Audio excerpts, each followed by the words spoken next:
गीता में अर्जुन को स्वयं भगवान कह रहे हैं कि उस परमेश्वर की शरण में जा, उसके लिए उन संतों के पास जा जो तत्वदर्शी हो।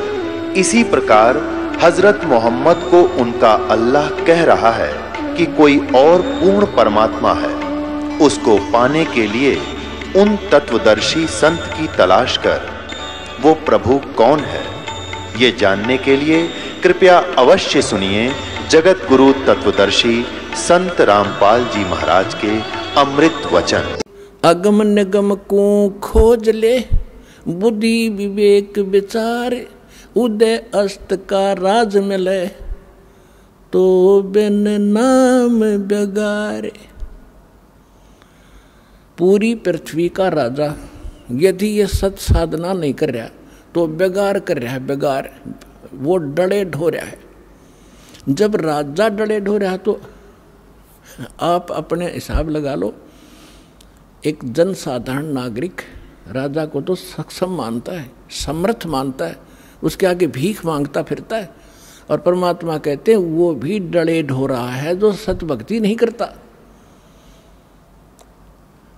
अब बेगार की डेफिनेशन बताऊंगा आपने, क्योंकि आप तो नई दुनिया में जन्मे हो, हम उस पुरानी दुनिया में जन्म कर नई से भी संबंधित हैं।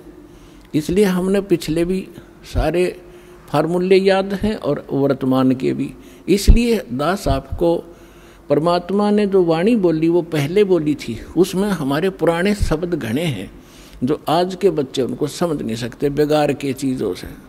तो इसलिए परमात्मा ने दास को ऐसे समय में यहाँ पटका ताकि मैं परमात्मा की वाणी को दास ठीक से समझ के उसके बच्चों को निर्णायक तरीके से समझा सकूं। बेगार हम छोटे छोटे थे जब हमारे गांव में रोड बना ही बना था। 3 व्हीलर चला करते, बड़े पेट्रोल से चलते थे, लंबे लंबे 3 पहिया वाले सवारी के। उनमें से एक दिन आया नहीं। दूसरे साथी पूछ रहे थे कल कहाँ गया था, आया क्यों नहीं, क्या हो गया, कुशल तो है। उसने बताया कल मैं बेगार में फंस गया। फिर वो बेगार बता रहा था कैसे कि रात के 12 बजे पुलिस वाले आ गए और मुझे उठा ले गए 2 बजे सी सुबह कल, और ले गए मुझे थाने में। पेट्रोल अपने पल्ले से डलवाया मैंने, और वो बैठ के उसमें उन्होंने कई जगह रेड लगानी थी। पर इन थाने वालों के पास व्हीकल नहीं होते थे, वो यूँ ही किसी को पकड़ ले जाते थे और सारा दिन उसकी रेल बनाए रहते। तो वो कह रहा था कि सारा दिन लगभग 200 किलोमीटर तक मैं वैसे मेरा यू 3 व्हीलर घूमया, 200 रुपये का पेट्रोल अपने घर से डाला, आप रोटी अपने पल्ले खाई, उनको और खिलाई जो पुलिस वाले साथ में थे, चाय पानी पीवे थे कितने। और अब उसको और तो ये सोच रहे थे कि भाई गणिया कमाई कर रहा होगा, यो तो आज तक भाग्या फिर है, दौड़ा फिर है इसका 3 व्हीलर। और वो करका था अपना घर तक खर्चा सारा, और नो दिखा था बड़ा जोर का व्हीकल पहिया चल रहा इसका। तो इसको बेगार कहते हैं कि आज मैं बेगार में फंस गया था। तो यहाँ जो भी राजा बना है, कोई डॉक्टर बना है, इंजीनियर बना है, कोई IAS IPS अधिकारी बने हैं, या कोई जज बने हैं, या कोई एडवोकेट बने हैं, या कोई सेठ बना है, या कोई मंत्री, मुख्यमंत्री, प्रधानमंत्री, राष्ट्रपति बने हैं, ये पिछले जन्म के पुण्यकर्मी प्राणी होते हैं। और इनकी पहले की बैटरी चार्ज होती है, पिछला पुण्य संग्रह धन इनके साथ होता है, वही लोग ऊपर को उभरते हैं। नहीं, एक परिवार में एक तो रिक्शा चला रहा है और एक व्यक्ति अच्छी दुकान कर रहा है, उसके रोज के 200-500 रुपये ग्रहण कर रहा है, 1000 रुपये।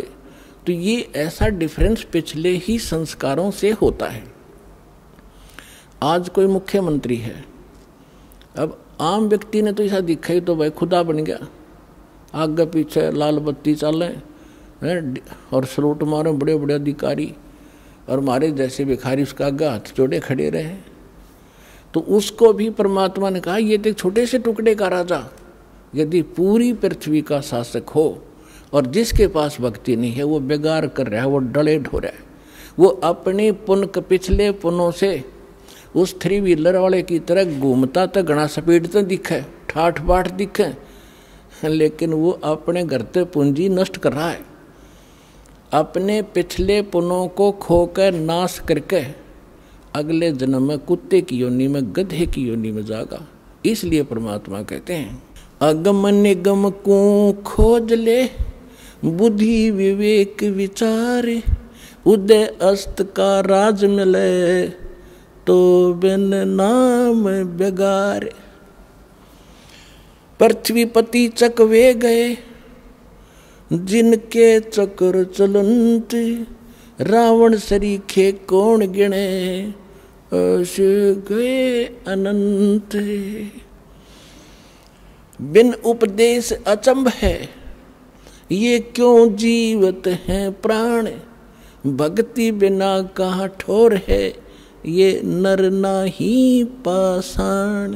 हे भगवान, इस आत्मा के ऊपर कितना जामा बैठ गया, कैसा हमारे अंदर इतना कठोरपन आ गया, इतनी जबरदस्त चोट मारी दाता ने।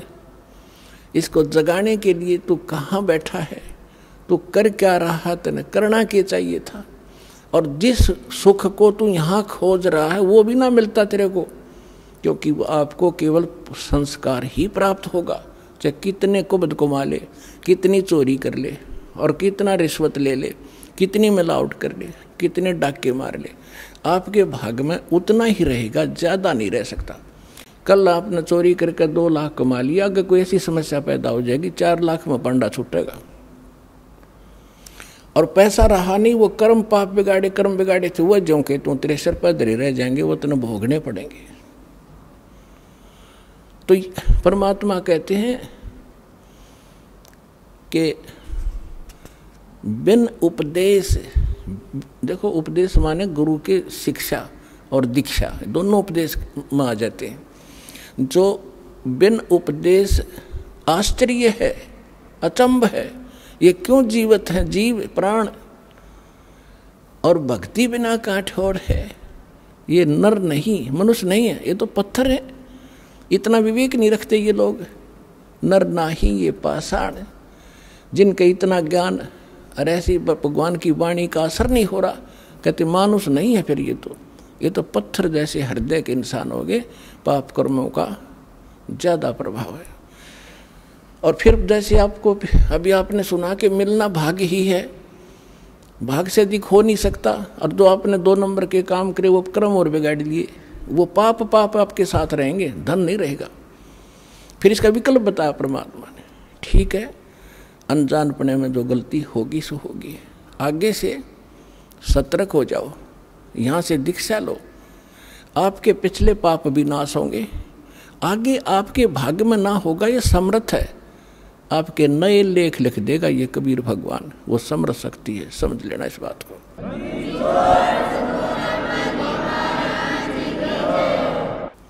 बिन उपदेश अचंभ है, क्यों जीवत है प्राण, भक्ति बिना काठोर है, ये नर नाही पाषाण।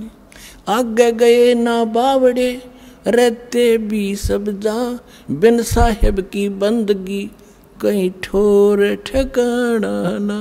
होय होय पुण्यात्माओं, कलेजा फटफट आओगा आपका एक दिन, जब आपका पाप कर्मों का बुखार उतर जाएगा, आत्मा निर्मल हो जाएगी, आंखों से आंसू नहीं सूख्या करेंगे जब ये वाणी सुना करोगे। अब क्या बताते हैं परमात्मा कि जो हमारे दादे परदादे पहले चले गए, उन्होंने ताकि बताया नहीं उनकी के दुर्दशा हुई, और शेष भी जा रहे हैं। अब भगवान आके बताते हैं स्वयं, और फिर उस जिन संतों से वो मिलते हैं वो संत बताते हैं। तो क्या बताते हैं कि पहले चले गए वो तो वापस नहीं आपको बताने आए, और रहते भी सब जा रहे हैं, और बिन साहेब की बंदगी, बिना भगवान की भक्ति की तो ठोर ठिकाना। अब यहाँ समस्या और आती है, भगवान कौन है, साहेब कौन है। अब ये दास ने आपको बहुत बार बता रखा है, इसको बार बार रिवाइज ना करूं, क्योंकि देखो एक तहसीलदार भी साहब है, मालिक है, स्वामी है, एक कमिश्नर, डिप्टी कमिश्नर भी, डीसी भी स्वामी है, डीएम बोल रहे हैं कई जगह उसको, और मंत्री भी, पर मुख्यमंत्री भी साहब हैं, प्रधानमंत्री भी साहब है, राष्ट्रपति भी साहब। तो यहाँ कौन से साहब की तरफ संकेत किया गरीबदास जी ने? उनका कौन साहब था? अनंत कोट ब्रह्मांड का एक रुति नहीं बहार, सतगुरु पुरुष कबीर हैं ये कुल के सिरजनहार। हम सुल्तानी नानक तारे दादू को उपदेश दिया, जात जुलाहा वेद न पाया वो काशी में कबीर हुआ। यानी ये भगवान भी बता दिया है वो साहेब कौन सा जिसकी भक्ति करनी चाहिए। ये वो परमात्मा है जो काशी में धानक जुलाहे रूप में कबीर रूप से नाम से आए थे। ये अनंत कोट ब्रह्मांड का स्वामी, ये है मेरा साहिब। तो यहाँ कहते हैं पहले गए आगे गए ना बावड़े, रहते भी सब जा, और बिन साहिब की बंदगी कहीं ठोर ठिकाना ना। जैसे आज यहाँ प्रधानमंत्री बन गया, भक्ति की नहीं तो राजा का नेक्स्ट जीवन गधे से शुरू होता है। ये विधान बता रखा है भगवान का। अब गधे का जीवन जब पूरा होगा वहाँ मृत्यु, फिर कहेंगे चलो कहाँ, कोई पुण्य बना है तो स्वर्ग में जाओगे। स्वर्ग का समय निर्धारित है आपके संपुणों के आधार से। वो पुण्य आपकी पूंजी जब समाप्त हो जाएगी फिर चलो नरक में, पाप वहाँ भोगने पड़ेंगे। जब तक हम कबीर साहब की शरण में नहीं आते, इस दास से उपदेश लेकर सत भक्ति आप नहीं करोगे, तो आपको केवल वर्क डन मिलेगा। जैसा कर्म किया वैसा ही भगवान आपका, थारा भगवान उतना ही फल देता रहता है। जिसको तुम भगवान मानते थे वो केवल इतना ही काम कर सकते हैं, जैसा कर्म वैसा ही फल। और ये परमात्मा आपके पाप नाश करेगा, ना भाग्य में होगा, और आपको आवश्यकता होगी नो नहीं बेमतलब डिमांड करोगे वो नहीं मिलेगा। एक विद्यार्थी जो आवश्यक वस्तु मांगता है पिता माता वही देते हैं, और वो मांगा मैंने बंदूक ला दे कि पागल है पिताजी, विद्यार्थी को गन ला के देगा तो ऐसी डिमांड करोगे फिर नहीं मिलेगी आपको। हाँ, जो आवश्यक होगी, समर्थ पिता सब कुछ देगा अपने बच्चे को, हर पल पल पर सारी सुविधा देता है, तो आप समर्थ की शरण में आ गए हो। तो इस प्रकार अब फिर उसके बाद जब आप नरक में जाओगे, फिर नरक से कहेंगे चलो समय पूरा होगा, कुत्ता बनो, कुत्ते का समय पूरा हुआ, चलो आगे नेक्स्ट जीवन। और फिर कभी मनुष्य बन गए भूल भटक कर, फिर यही क्रियाएं, फिर मृत्यु, फिर चलो। तो कहते हैं आगे गए ना बावड़े, ये रहते भी सब जा, और बिन साहिब की बंदगी कहीं ठोर ठिकाना ना।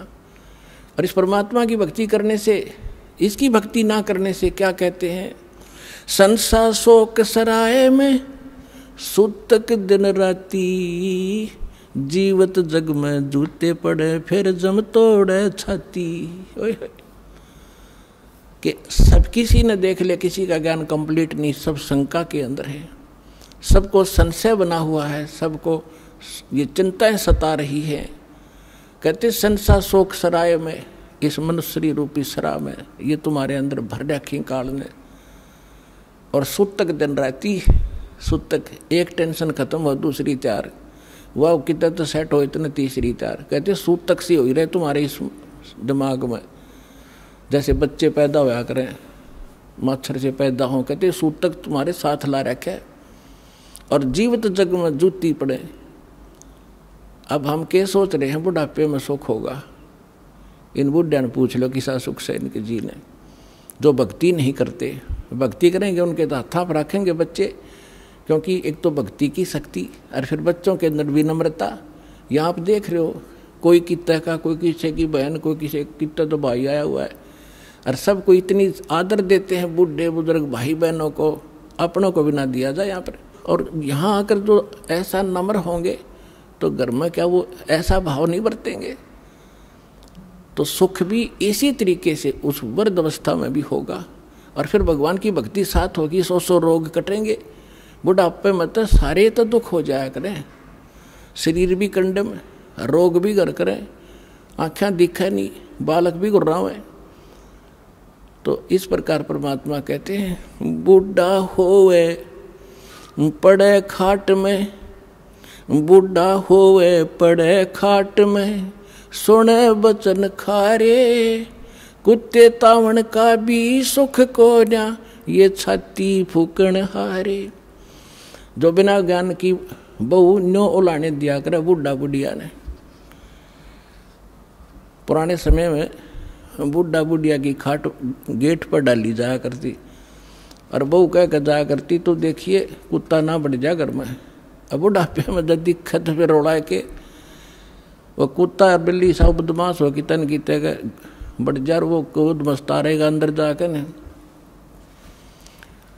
तो दूध दाद या लस्सी लस्सी खिंडा दी गिरा दी उसने, तो बहू आवेगी अंदर जाते देखेगी उसकी सौ पर सुई जावेगी, तब उसको लाना देती है। परमात्मा कहते हैं वृद्ध हुए फिर पड़े खाट में, सुने वचन खारे, और कुत्ते ताउन का भी तुम्हारा सुख को ना, तुम छाती फूकण हारे।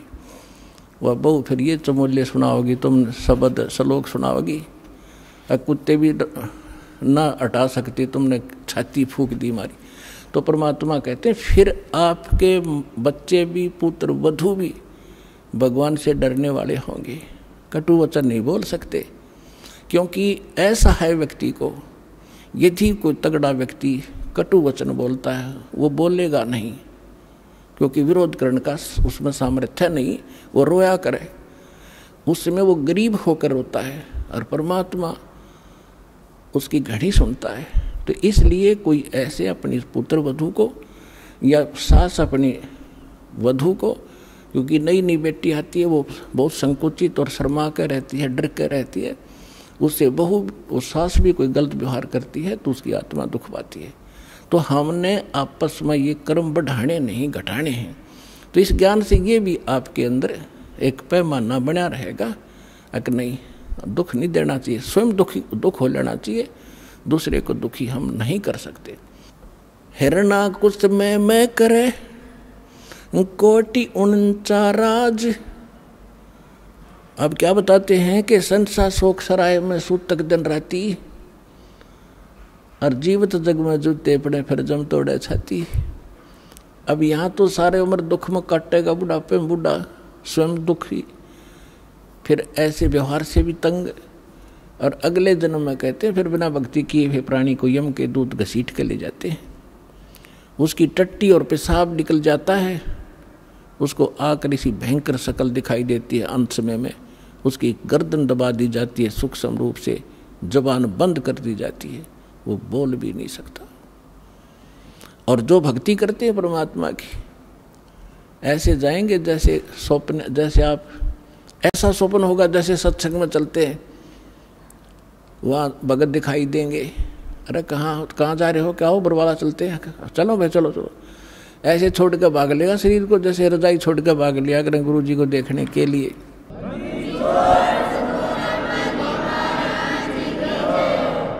और फिर सतलोक में फिर ऊपर जाएंगे त्रिकुटी पे, सारे निकलते दिखाओगे यहाँ से गणेश के कमल में, फिर सावित्री ब्रह्मा वाले लोक में कमल से होते हुए, फिर नाभि ब्रह्मा विष्णु जी और लक्ष्मी जी के लोक से होते हुए सबका अकाउंट क्लियर करवा के, फिर वो जैसे कोई जाते हैं ना कहीं पर नए स्थान पर, तो पीछे पीछे सारे उसका अनुसरण ही करते रहते हैं, यहाँ भी यहाँ ये कर ले, बता कर ऐसा यहाँ कर, अच्छा यहाँ से कर दे, यहाँ जूते जमा करा दे, यहाँ जोत का सामान जमा करा दे।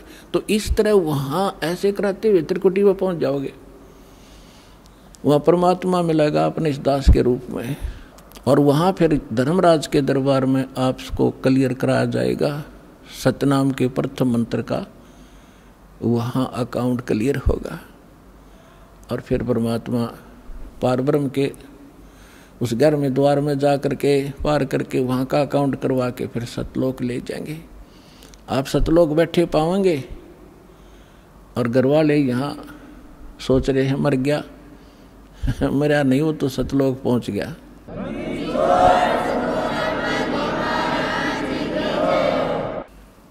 हरना कुछ में मैं करे, यहाँ की इस भौतिकवाद की कितनी इसके अंदर कमजोरी है, जिसके ऊपर आमांडी पाके बैठे थे।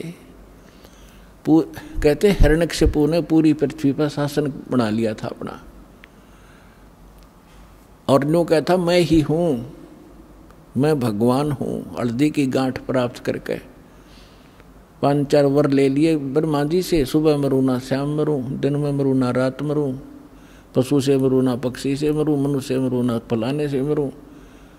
और फिर बस इससे अपने आप को मान बैठा, आई एम गॉड, मैं हूँ सब कुछ। तो परमात्मा कहते हैं सूक्ष्म ज्ञान में, हिरण्यकशिपु मैं करे पूरी पृथ्वी का राज, ऐसे नरसिंह ले गया जो तीतर को बाज। कहते यह ब्रह्मटी होगी इन लोगों की।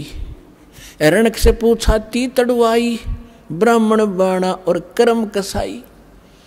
बगैर ज्ञान के भक्ति भी करता था, ऐसी सिद्धियां भी प्राप्त कर ली थी जिसको उससे भ्रम हो गया कि मैं सब कुछ बन गया। तो परमात्मा कहते बिना ज्ञान के हिरण्यकुश छाती तड़वाई और ब्राह्मण बाणा और कर्म कसाई।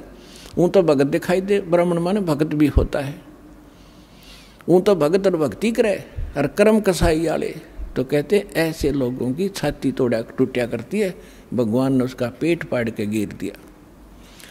हिरण्यकुश छाती तड़वाई और ब्राह्मण बाणा और काम कसाई। कबीर लूट सको तो लूटियो, राम नाम की लूट, पीछे फिर पछताओगे, प्राण जहांगे छूट। अब ये बात आप पहले भी पढ़ाया सुना भी करते, लेकिन आज सुनोगे ना आपकी छाती में लगेंगी सारी, क्योंकि अधिकारी के बिना ये अमल में आ ही नहीं सकती। और परमात्मा की दया इस दास पर है। आपको दास बार बार समझाता है, दास एक जीव है, लेकिन समर्थ के संग में उस परमात्मा ने दास को अपना मान लिया, और दास एक चलता फिरता पावर हाउस है थोड़े पावर का, जो इस पूरे संसार ने तो पर्याप्त है, इतनी पावर है दास को दे रखी है। पूरे विश्व को इंक्लूडिंग ब्रह्मा विष्णु महेश तक को इस दास के पास तो मालिक ने, क्योंकि ये ऊपर से आ रही है पावर।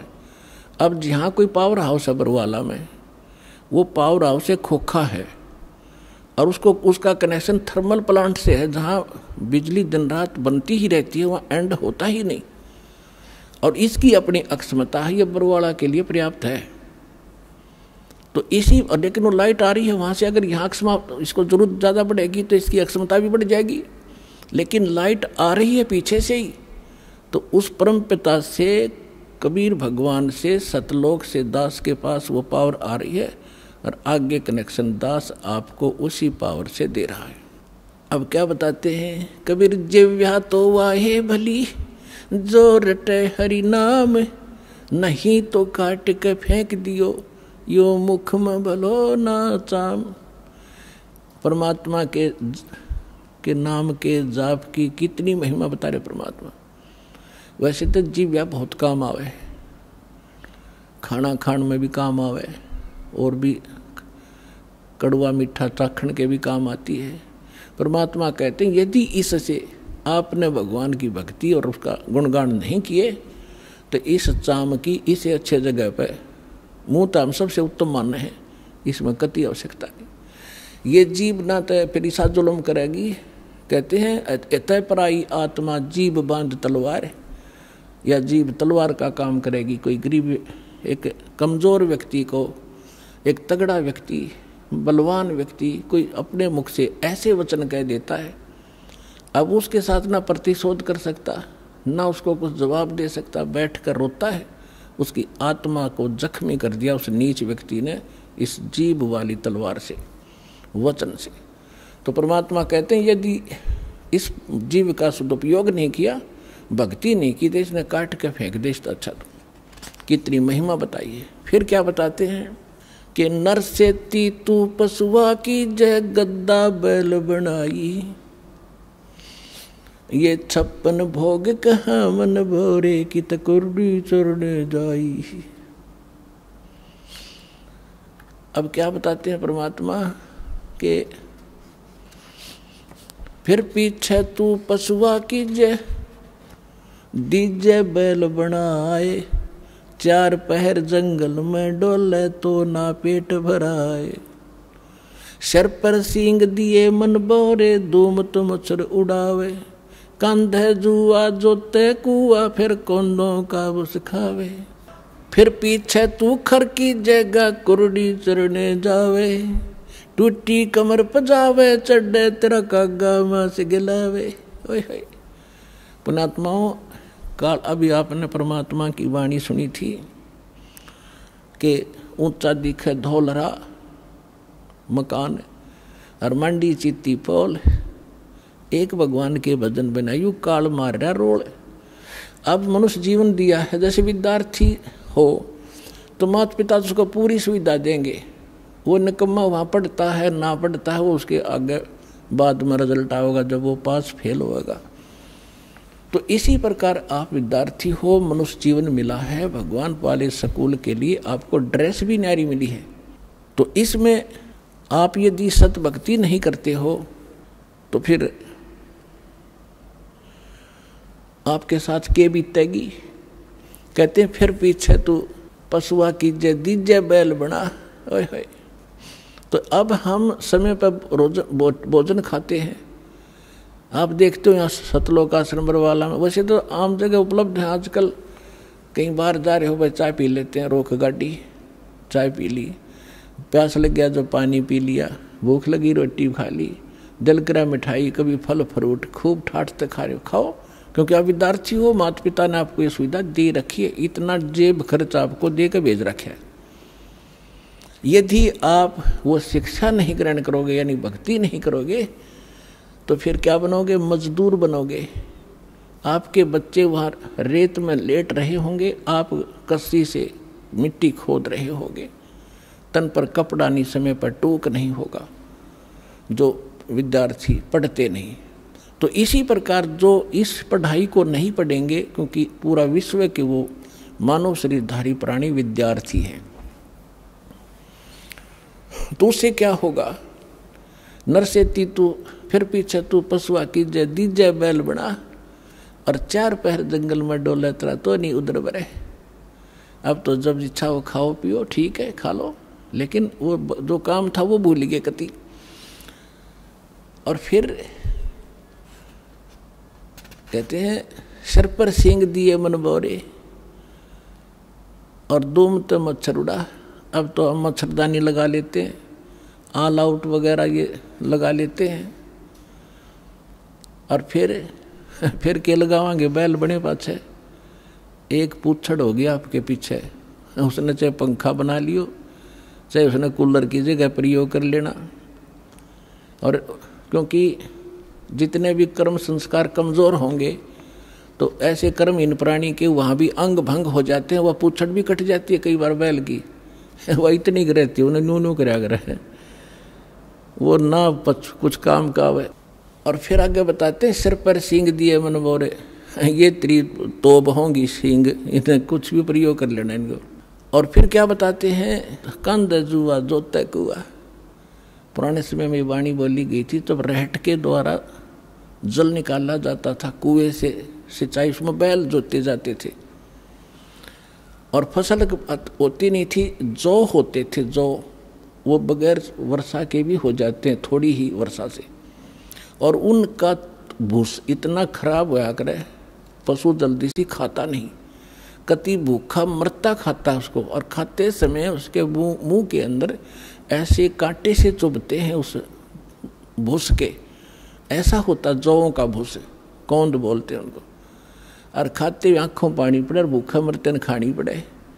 तो परमात्मा कहते याद रुकती, तुम भूल गया और ना पता होते, हम बता रहे हैं, याद रखना कि कंद जुआ और फिर जोते कुआ, और खाओगा क्या? वो भूस जो खान का भी कोई ना, वो मरते न, वो भी खाना पड़े। अपने आत्माओं इस जीव का दुरुपयोग और सदुपयोग अब करना होगा। दुरुपयोग तो करना ही नहीं, और सदुपयोग ना करने से क्या हानि होगी? दास का जन्म एक किसान परिवार में हुआ, जाट किसान के घर। और हमारे घर एक बैल था, हम छोटे छोटे जब देखा करते थे। और आली सुबह सुबह बैलों को ले जा रहा था वक़्त से, किसी ने कोई कील थी इतनी लंबी लोहे की चोबा, उसके ऊपर की कैप कट गई थी, वह रिजेक्ट करके गली में फेंक दी। वह बैल के खुर में, पिछले खुरों के बीच में घुस गई। अब बैल स्पीड तो चलते चलते 2-4 कदम जल्दी जल्दी रख गया, वो अंदर ठुक गई। पैर को लंग करने लगा पैर से बैल। तो हाली ने सोचा ये वैसे कोई ठोकर ठाकर लगी और हो जाएगा ठीक वहाँ तक। तो पहले ऐसे ही जो कोई दिक्कत हो जाती, पैर बैल का लंग करता, तो अन्य बड़े सियाणे नो क्या करते, बैल को रोकना नहीं चाहिए, कोई नस पर नस चढ़ गया, ऐसे काम लेने से ही ठीक होती है। और ऐसी नस चढ़ी होती तो हो भी जाया करती थी। इस कारण से हाली ने सारा दिन उसको टेकन नहीं दिया, उसको काम ही लेता रहा। और शाम ने जब आया, शाम तक पैर सूज गया, उस पर स्वेलिंग आ गई। आते बैल बैठ गया और लंबा पैर पसार गया पिछला, मुंह लावे नहीं क्या करना, खावे, आंखों से पानी पड़े। तो देखा कि इसका तो सोई ज़्यादा होगी, सुबह उठा नहीं। तो ऐसे पहले वैद्य होया करते डॉक्टरों के पुराने गांवों में। किसी ने बताया देख जाके कि इसके घुटने पर सोई बा आ गया, बा। अब सोई चढ़ गई ऊपर घुटने ताई, वह कील लाग रही खुरों में, ट्रीटमेंट हो रहा घुटने का, उसका पट्टी बांधे गरम गरम। अब वो बता नहीं सकता बोल के मुझे कहाँ पीड़ा है। और जब अफलातून पाक रहा था, जो सोचा था मेरी ऐसे ठाठ रहेंगे, तो परमात्मा कहते तू जाने मेरी ऐसे न बहेगी, ये तो हरदम लेखा भरना रे। तो 1 महीने 20 दिन के बाद वो पैर पक्या, वह कील वाला स्थान तो नीचे खुरों में था। अब खुरों में भी हाथ उठ मार के देख लिया, उसमें कुछ ऐसी विशेष चीज उसमें दिखी नहीं ना, वह बाहर वो तो अंदर घुस चुकी थी सारी, पत्थर कंकर लायक के। 1 महीने के 20 दिन के बाद वो पक के उसमें रेसा निकलने लगा। जब देखा घर वालों नृत्य रहेगी तो भाई यहाँ समस्या है। फिर कोई बुलाया ऐसे ही, वो चमटी सी ले रहा था नकचुंडी, उसने उसको करेल के कील निकाली बाहर, वो तरेगी इतनी लंबी। तब वो बैल पुनः ठीक हुआ। तो पुण्यात्माओं, उस दिन के बाद दास का ऐसा झटका लग गया। वो बात फिर बाद याद आने लगी, जब मालिक की वाणी पढ़ने लगे, रोंगटे खड़े हो जाते। अब वो ये नहीं बता पा रहा, इस जुबान से जीभ का प्रयोग नहीं कर पा रहा, मुझे कहाँ दर्द है और कितनी झेली उसने उस संकट को। तो यहाँ परमात्मा कहते हैं, सुखदेव ने 84 भुगती बना पजावे खरवो, तेरी क्या बुनियाद पुरानी तू पेंडा पंथ पकड़वो हो।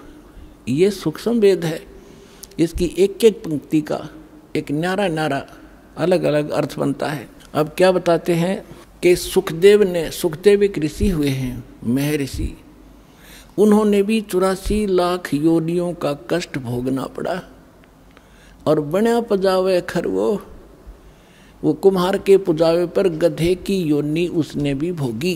एक समय सुखदेव जी जब उसकी दिव्य दृष्टि काम करने लगी, पीछे आगे का उसको पता लगा, तब वो खुद बता रहे थे कि एक बार में बड़ी साधनाएं की, स्वर्ग भी गया, राजा भी बना, और फिर एक समय में गधे की योनि भोग रहा था।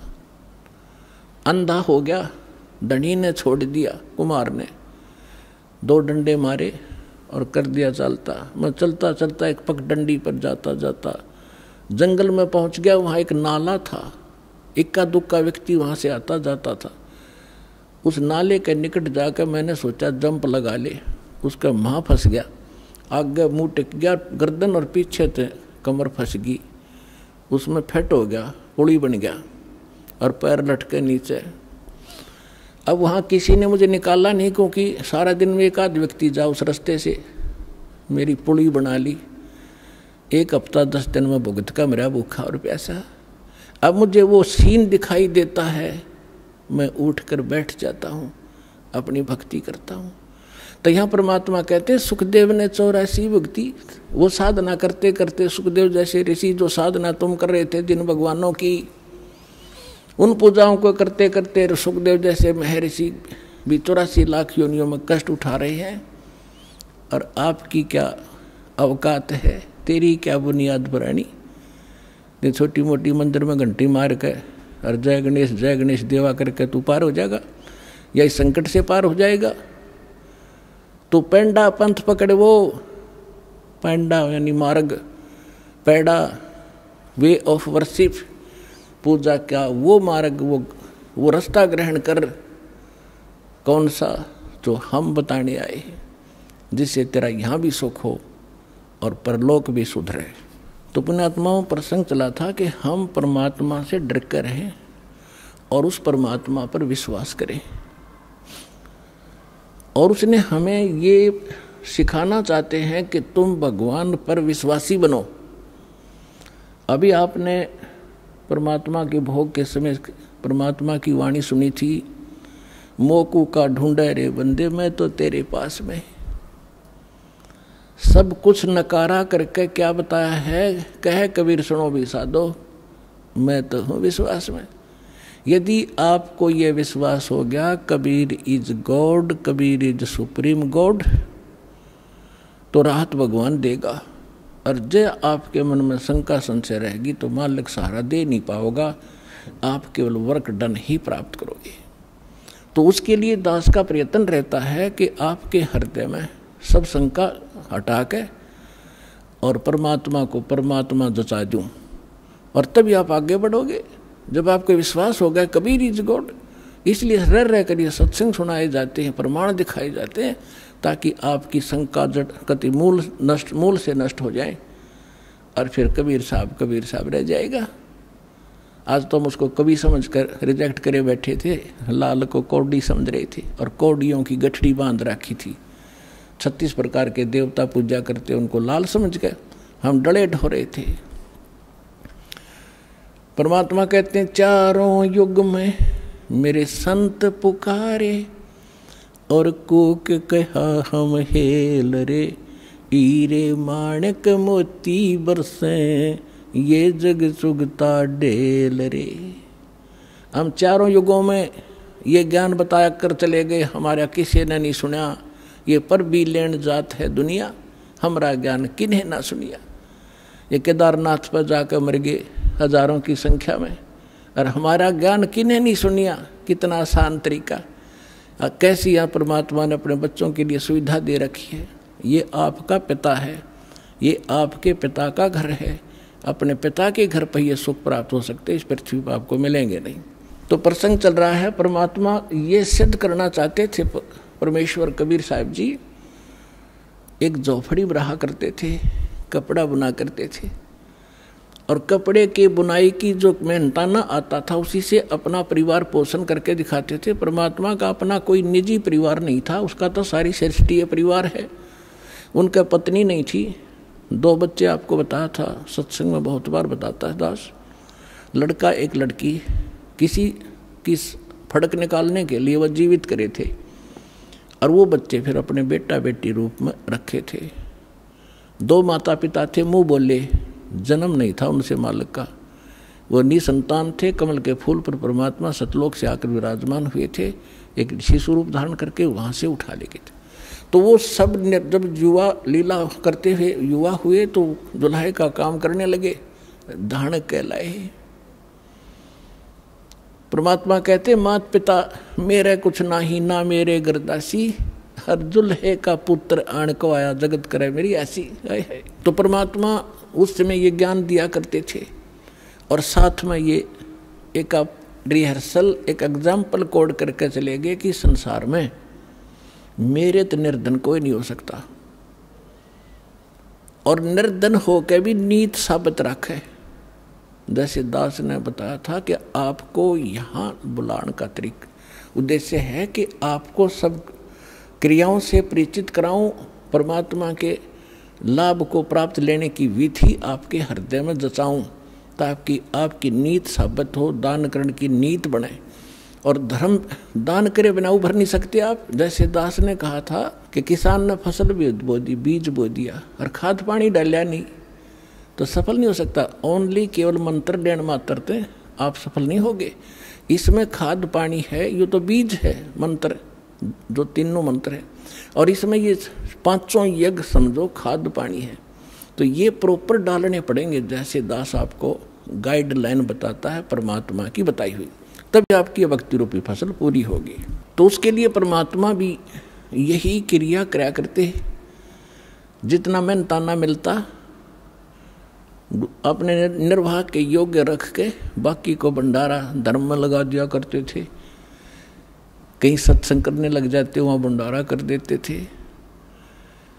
अब परमात्मा साथ साथ एक तत्वदर्शी संत की भूमिका भी कराया करें, वो उनके विधान में है, उनकी लीला में है। तो ये ज्ञान सुनाया करते थे जो दास आपको बता रहा है कि तीन देव की जो करते भक्ति उनकी को दे ना हो वह मुक्ति। जो भक्ति करते नहीं वो अपना जीवन नाश कर रहे हैं, और जो शास्त्र विरुद्ध साधना कर रहे हैं ब्रह्मा विष्णु महेश तक की, वो भी अपना जीवन नाश कर रहे हैं। ब्रह्म तक की साधना करने वाले भी अपना जीवन नाश करें। केवल परम अक्षर ब्रह्म, उस पूर्ण परमात्मा की भक्ति से मोक्ष होता है। तो इसलिए परमात्मा कहा करते थे, जिस कारण से हमारे धर्मगुरु हिंदू और मुसलमानों के दोनों नाराज हो गए। उन्होंने हर तरह से ज्ञान से भी पराजित कर दिया दाता ने उनको। उन्होंने उनके साथ जुल्म ढाए कर उनसे मरे नहीं, हार कर वो थक गए। उन्होंने क्या स्कीम बनाई, उससे पहले सिकंदर लोधी उनका शेष हो चुका था, दिल्ली का सम्राट। उन्होंने क्या स्कीम बनाई कि एक बार सब ने इकट्ठा होकर कि इसकी बेइज्जती कर दो। वैसे तो काबू आ नहीं रहा, यहाँ से भाग जा काशी से, किसी तरह हमारा पीछा छूटा है, हमारी तो रोजी रोटी बंद करवा दी इसने। तो उन्होंने झूठी चिट्ठियां डाल दी सब आश्रम वालों के पास कि भाई कबीर नाम का एक व्यक्ति है, सेठ है, और वो काशी में रहता है इस कॉलोनी में, और ऐसे ऐसे 3 दिन तक भंडारा करेगा। सब आमंत्रित हैं। और साथ में एक और लिख दिया कि 1 असरफी यानी 10 ग्राम सोना, और साथ में एक दोहर यानी बहुत बढ़िया कंबल टाइप होता था, पहले दौर बोला करते उससे, वो प्रत्येक खाने के बाद दक्षिणा में दी जाएगी। तो ये साधु संत बेचारे इसे पेट भर होया करते। इन सब चेले श्रृंगार लिए, चलो लुल्ला लंगड़ा था बिठा लिया गया आश्रम में, तो बैठा था आंधा काना कि सारे चलो, प्रत्येक खाने के बाद 1 असरफी मिल जाएगी, 1 दौर मिल जाएगी, और वह अपने जो उनका हेड मुखिया उसके पास जमा होती, फिर वो चीज से उसको देते और बढ़िया भोजन मिलेगा। तो कहते हैं 18 लाख आदमी आगे, ये साधु संत फकीर सारे गिरीपुरी सब मंडलेश्वर। अब सुबह सुबह रविदास जी और कबीर साहब तकरीबन इकट्ठे रहते थे सारा दिन लगभग। तो सुबह सुबह रविदास जी घर से उठे, देखा बाहर मेला भर रहा। भाई पूछा कहाँ से आए हो तुम, कौन हो, क्या फंक्शन है आज तुम्हारा यहाँ इकट्ठा होने का। तो वो बाबा लोग कहते हैं कि काशी वाले तुम कौन सी दुनिया में रहते हो, तुम्हें पता नहीं, हम इतनी दूर से आ गए कि यहाँ कबीर नाम का कोई सेठ है, और ऐसी उस कॉलोनी में रहता, जुलाहों वाली कॉलोनी के पास। नीरू का पुत्र है, उसमें पूरी डिटेल बता रहा कि कितने ब्रह्म रह जा किसी गए, और उसने ये भंडारा कर रखा है 3 दिन का, और साथ में ऐसा ऐसा लिखा है, और तुमको पता नहीं बनारस में। अब रविदास जी तो समझ गए कि ये किसी ढीठ आदमी की बकवाद है, और आज तो नाश पीट दिया इसने, दुनिया आ गई निरी। रविदास जी पहुंचे परमात्मा वाली झोपड़ी में और कहने लगे महाराज जी आज तो नाश हो गया, काशी छूटेगी। क्या हुआ बताता है कि किसी ने झूठी चिट्ठी लिख रखी आपके नाम तय है, और न्यू लिख रखा है 18 लाख आदमी आगे हैं, और न्यू लिख रखा है कि 1 असरफी देगा, प्रत्येक खाने के बाद 1 दौर दक्षिणा मिलेगी। इस लालच में गिनती नहीं होती, इतने आ रहे हैं। परमात्मा बोले रविदास एक कुंडी लाले भीतर थे और बैठ जा, आप वहाँ जावाएं को नहीं, आप चले जाएंगे टक्कर मार के। रविदास जी बैठ के ने बोला भक्ति करे, आपत्ति में भगवान याद करना चाहिए। मैं भी माला जपूं और तो भी बैठ जाए, आप भी बैठो। अब परमात्मा वहाँ बैठे, रविदास जी ने देखे ये माला जप हैं और परमात्मा पहुँचे सतलोक में। वहाँ से फोन कर दिया कि मैं आ रहा हूँ, तैयार करो फटाफट। सतलोक से उन्हीं आत्माओं से 9 लाख तो बैल बनाए और उनके ऊपर बना बना भोजन, जलेबी, कचौड़ी, पकौड़ी, हलवे, पूरी, वहाँ तो सदा न्योका न्यो रहे बना बनाया और लाद के 1 सेकंड में पहुँच गए वहाँ। गंगा के परले पास से खड़े हो गया आके, दुख जुड़ो तुम बोल। और फिर गंगा से आगे आना था। वह गंगा इतनी फुल स्विम पर चल रही थी, एकदम पानी 1.5 फुट हो गया। दुनिया देख रहा इतनी एकदम डाउनफॉल, गंगा में पहली बार देख रहे हैं हम, जल नीचे उतर गया। तो उधर से क्या देख रहे हैं, घाट में का नर्रे बैल आने लग रहे हैं। सब देखें खड़े हो कर, ये कौन आ गया। और दूसरा रूप बना लिया परमात्मा ने और केशव नाम बताया अपना, एक व्यापारी का।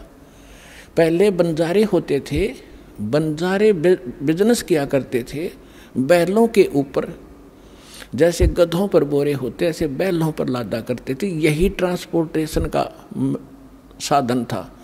आजकल तो ट्रकों से होती है, फिर बैलगाड़ियों से शुरू होगी थी, लेकिन पहले बैलों के ऊपर, जंगलों में रास्ते थे नहीं, जंगलों में से निकाल ले जाते, आगे पीछे बैल लगा के जैसे ऊँट बांध लिया करें। तो उस समय ऐसे बंजारे लोग बिजनेस किया करते थे। किसी मंडी से गुड़ ले आते, उसको वहाँ बेचते जहाँ गुड़ नहीं होता था, तो उनको बंजारा बोलते थे। तो केशव नाम बताया और आके उड़ तान दिए तंबू सारे।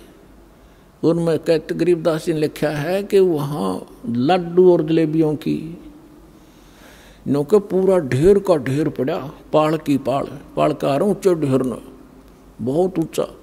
अब 18 लाख आदमी का भोजन और कोई पतीला मुताबिक को नहीं। तंबू बिछा कर बढ़िया कपड़े नीचे और सुंदर तंबू टेंट, सुंदर ऐसे चमकीले, धूल भी ना लग गया उनके। कर दिया भंडारा शुरू। उधर से सिकंदर लोधी के पास भी चिट्ठी भेज दी, अगी उसने भगवान मान्य था, आ जाएगा देख लेगा, यूँ भाग्य पाओगा यहाँ से। सिकंदर लोधी शेख तकी के साथ वहाँ आ गया। वहाँ देखा तो जय जयकार हो रही, भंडारा शुरू हो गया।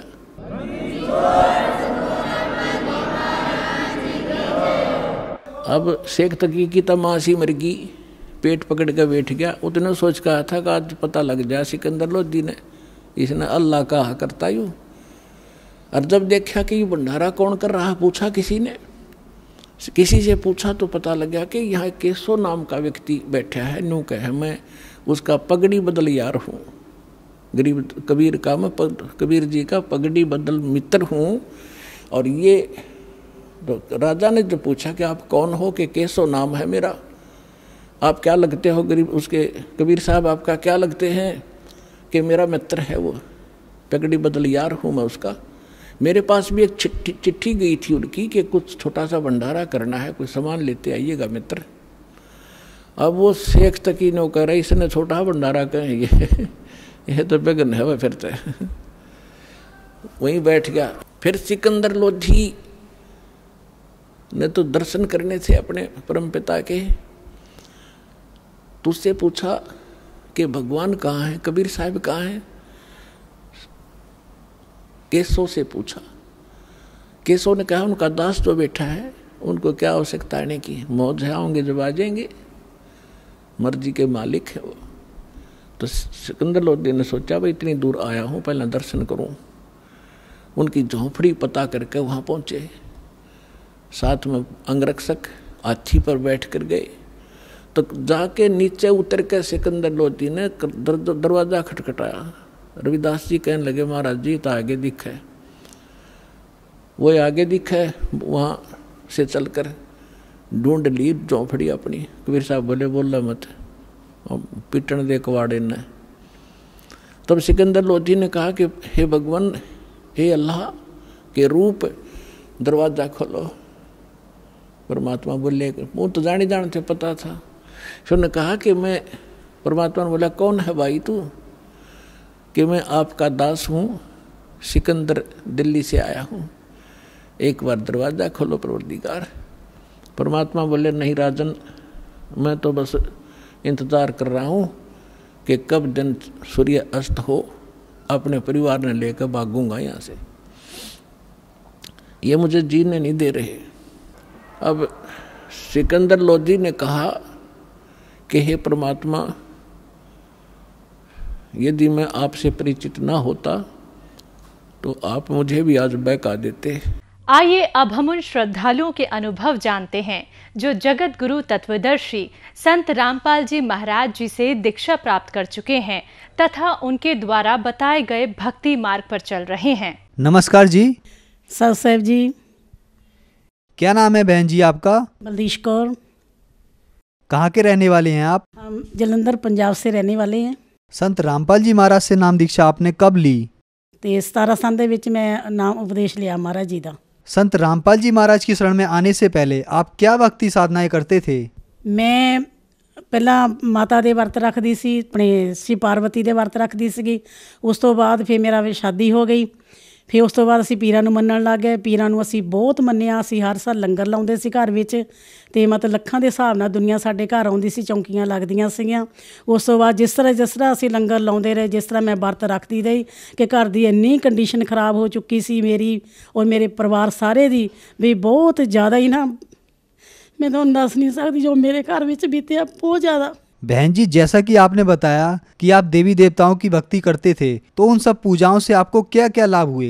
लाभ मैंने कुछ नहीं होया उन्होंने तो लाभ मैं इन्ना उन्होंने मन्निया, बहुत ज़्यादा मन्निया, पर लेकिन जिस तरह मैं व्रत रखती सी उस तो ज़्यादा ही मेरे घर में विघन पैंदा सी।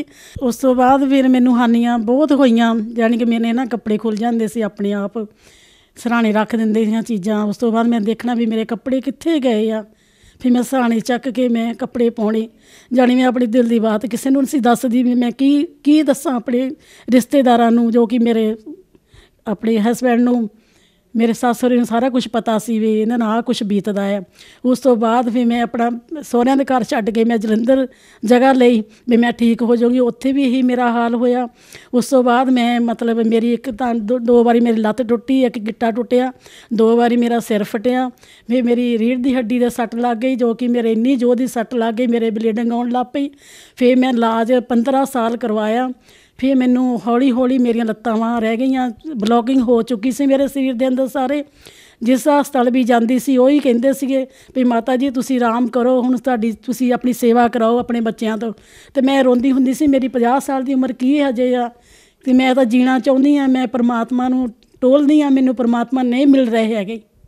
उस तो बाद जानी फिर मेरे ब्लॉकिंग नाल रीढ़ की हड्डी में एड्डी वड्डी रसौली बन गई, जो कि रसौली बन दे नाल मेरे आ पेट के अगे बच्चेदानी दे विच आ गई सी रसौली, तो गिट्टियां दे विच भी रसौलियां, गोड्यां दे पिछे भी रसौलियां बज गई सीगियां।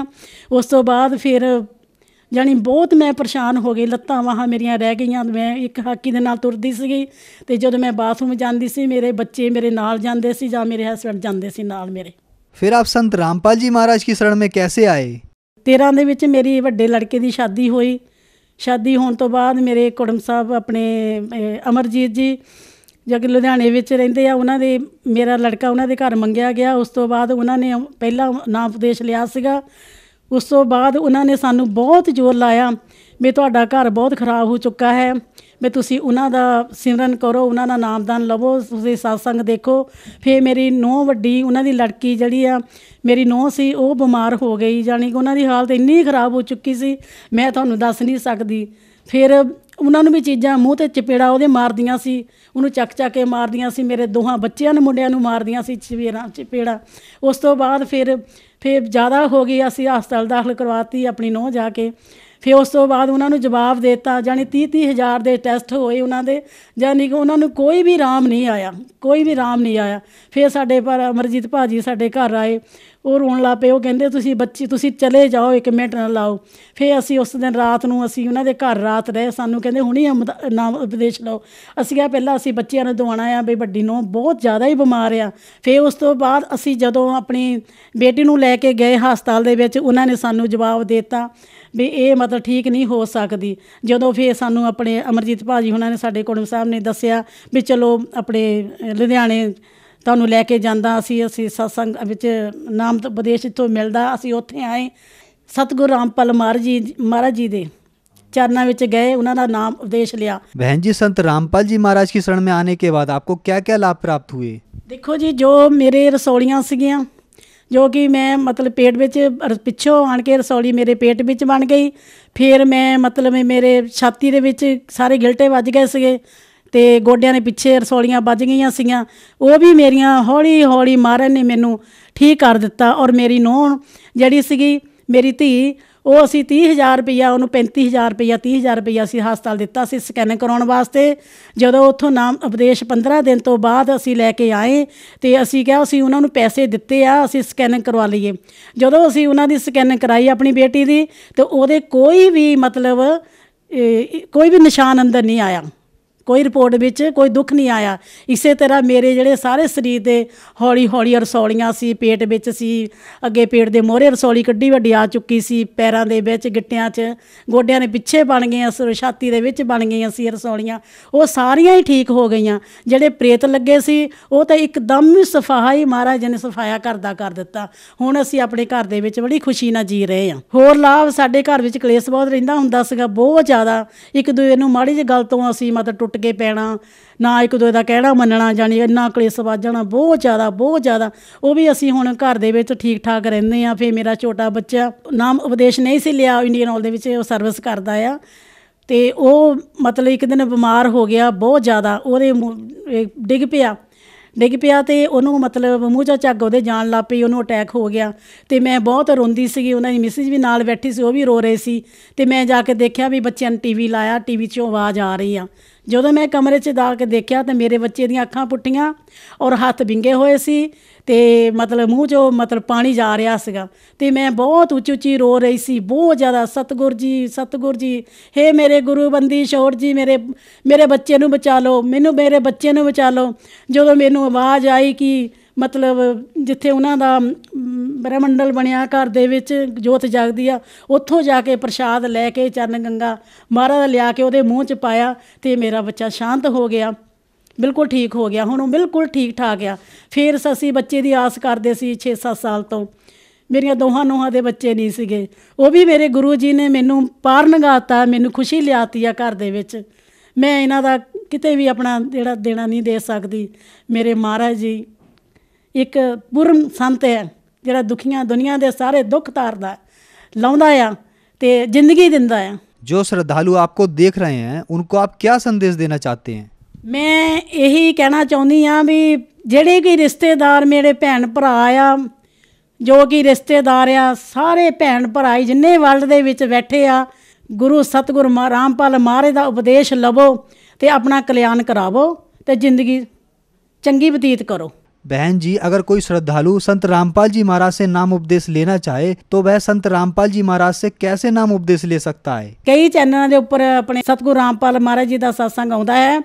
उन्होंने थले एक पीली पट्टी आती है जिथे उन्होंने नंबर और सत्संग जिथे अपने नाम उपदेश मिलता है, उन्होंने नंबर सारे दिते आ। सारे मतलब थे जिलियां दे विच ये नाम उपदेश मिलता है।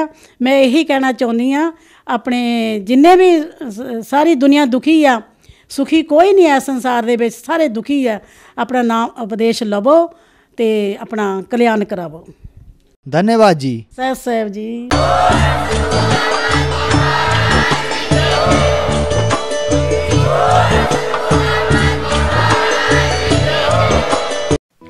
आप सुन रहे थे जगत गुरु तत्वदर्शी संत रामपाल जी महाराज के मंगल प्रवचन। अधिक जानकारी के लिए संपर्क करें।